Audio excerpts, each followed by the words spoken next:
नमस्कार दोस्तों, आज जिस मूवी के बारे में हम बात करने जा रहे हैं वो है क्रेज़ी 4। इस मूवी को बनाया गया था राकेश रोशन के द्वारा और मुझे इतनी कोई बुरी मूवी नहीं लगी क्योंकि कॉमेडी टाइप थी और ठीक ठीक ही थी। इतनी खास भी नहीं थी बट अच्छी थी। इसमें सभी अच्छे अच्छे एक्टर्स थे तो ठीक ठीक लगी थी यार। तो चलिए शुरू करते हैं इसकी स्टोरी को। राजा को जहां जरा सी उत्तेजना पर अचानक गुस्सा आने के कारण अत्यंतिक विस्फोटक विकार का निदान किया गया है, वही स्किज़ोफ्रेनिक गंगाधर अतीत में जी रहा है जहां उसकी जवाहरलाल नेहरू, महात्मा गांधी, लोकमान्य तिलक और सरदार वल्लभ भाई पटेल के साथ मित्रता थी।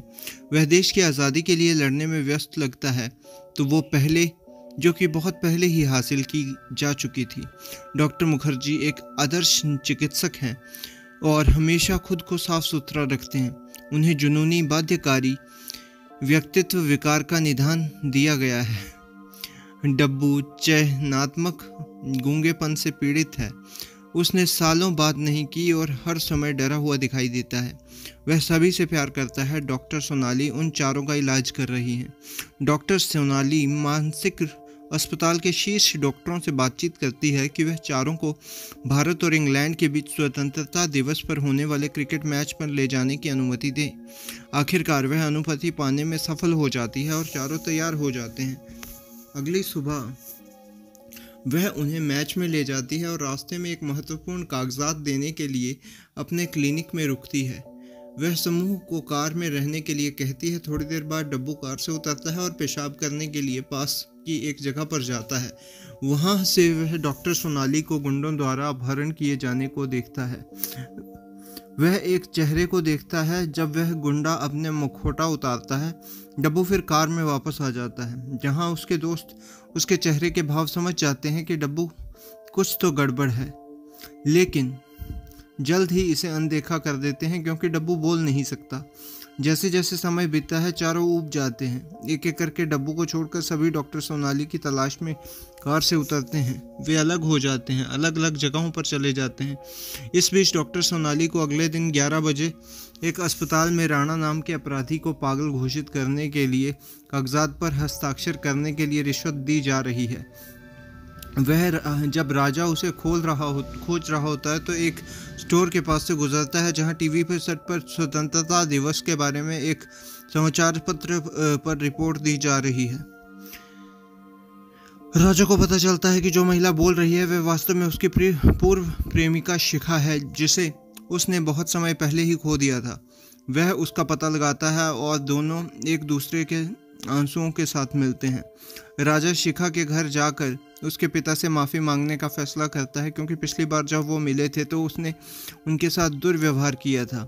हालांकि वह शिखा के नए प्रेमी प्रणव से भी मिलता है जिसके साथ वह बहुत जल्दी सगाई और शादी कर लेगी। राजा क्रोधित हो जाता है और प्रणव की पिटाई शुरू कर देता है और एक बार फिर घर से निकाल दिया जाता है।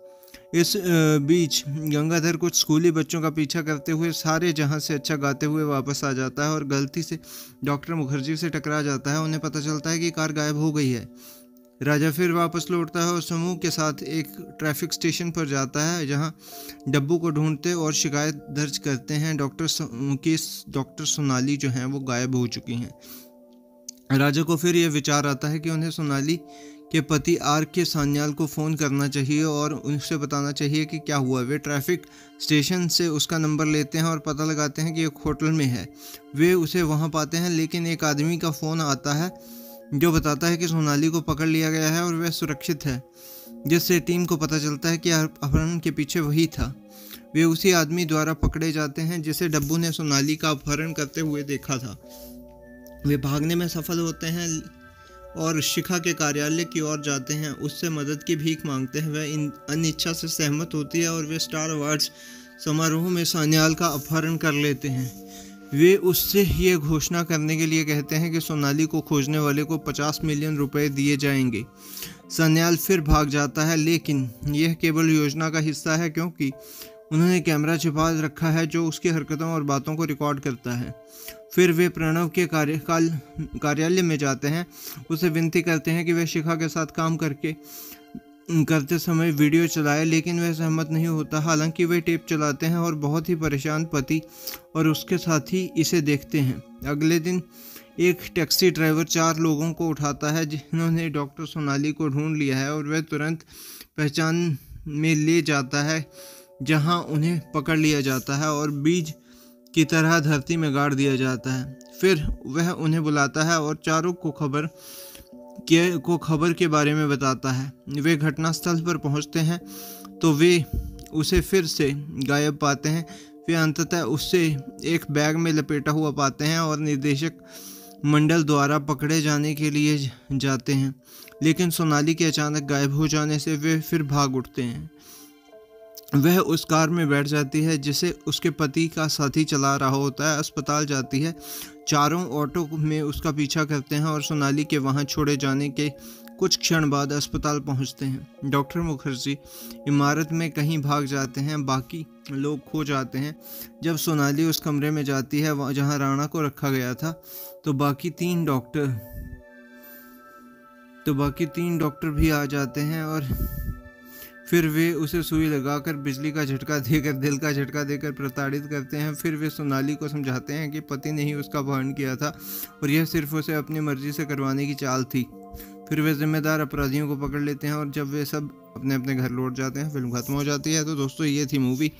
आपको ये वन टाइम वॉच टाइप लगेगी और मुझे ठीक ठीक लगी थी, सच बोलूँगा। तो ये था मेरा रिव्यू। मैं मिलता हूँ आपको किसी और मूवी के रिव्यू में। तब तक के लिए बाय।